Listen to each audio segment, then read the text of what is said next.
Sarthana police station વિસ્તારમાં એક યુવકને લગ્નના બંધને બાંધીને બાદમાં 1.35 લાખથી વધુની મત્તા લઈને ફરાર થઈ ગઈ હોવાનો કિસ્સો સામે આવ્યો છે, જેના આધારે ગુનો નોંધી પોલીસે લૂંટેલી દુલ્હન, દલાલ સહિતના 3ને ઝડપી લઈ કાયદેસરની કાર્યવાહી હાથ ધરી છે. વરાછા વિસ્તારમાં આવેલા યોગી ચોક ખાતે રહેતા 39 વર્ષીય યુવકના છૂટાછેડા થયા હતા. ત્યારબાદ તેનો પરિવાર કન્યાની શોધમાં હતો. આ બાબતે સગા સંબંધીઓને વાત રાખી હતી. જોકે ગત જૂન મહિનામાં તેના ઓળખીતા હસમુખ કાકાએ ડિંડોલીના વિપુલ ડોબરિયા સાથે સંપર્ક કરાવી આપ્યો હતો. વિપુલ અને જ્યોતિએ સાથે મળીને સંજના નામની છોકરીનો ફોટો બતાવી તેમની સાથે મુલાકાત કરાવી આપી હતી. સાથે જ કહ્યું કે સંજનાના પિતા હયાત ન હોવાથી જ્યોતિને 1.5 લાખ રૂપિયા આપવા પડશે. વિપુલ ડોબરિયાએ દલાલી પીટે 20,000 અલગથી આપવાના રહેશે. સાથે સંજનાને લગ્નમાં એક સોનાનો દાણો અને ચાંદીના છડા તથા 2-4 જોડી કપડાં આપવાના રહેશે. તમામ બાબતો નક્કી થયા બાદ ગત તારીખ 13/6/2024 રોજ સંજના સાથે તાપી નદીના કિનારે શંકર ભગવાનના મંદિરે લગ્ન થયા હતા.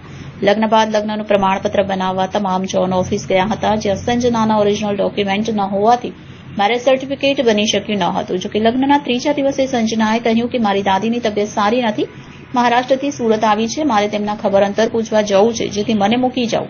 આથી સંજના સાથે લગ્ન કરનાર યુવક તેને ડિંડોલી સાઈ પોઈન્ટ સુધી બાઇક પર મૂકી આવ્યો હતો. ત્યારબાદ સંજનાએ લગ્ન કરનાર યુવકના નાના ભાઈના પત્નીને ફોન કરીને કહ્યું કે હવે હું ઘરે આવવાની નથી. ત્યારબાદ લગ્ન કરનાર યુવકને છેતરાયા હોવાની જાણ થતાં જ તેણે પોલીસ સ્ટેશનમાં ફરિયાદ નોંધાવી હતી. ફરિયાદના આધારે પોલીસે સંજના, જ્યોતિ અને દલાલ વિપુલને ઝડપી લઈ કાયદેસરની કાર્યવાહી હાથ ધરી છે. અગાઉ કેટલા લોકો સાથે આ પ્રકારે છેતરપિંડી કરી છે તેની તપાસ આગળ ધપાવી છે.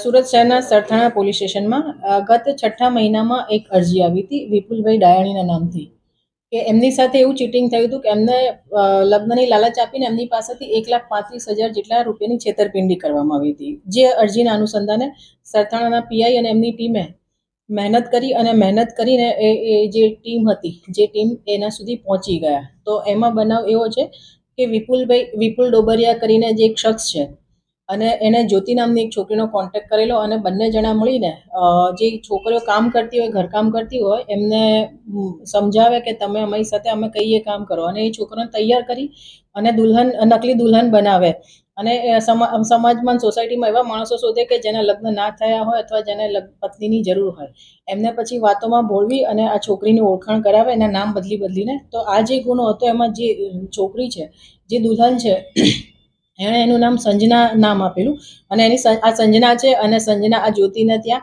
કામ કરે છે, ઘરકામ કરે છે અને એના મધર ફાધર નથી એવું કહીને એની ઓળખાણ કરાવી હતી કે આને લગ્ન કરાવી દેવાના છે. તો પેલો છોકરો જે વિપુલભાઈ છે એ તૈયાર થાય લગ્ન કરવા માટે, તો એની પાસેથી 1,05,000 રોકડા લીધા.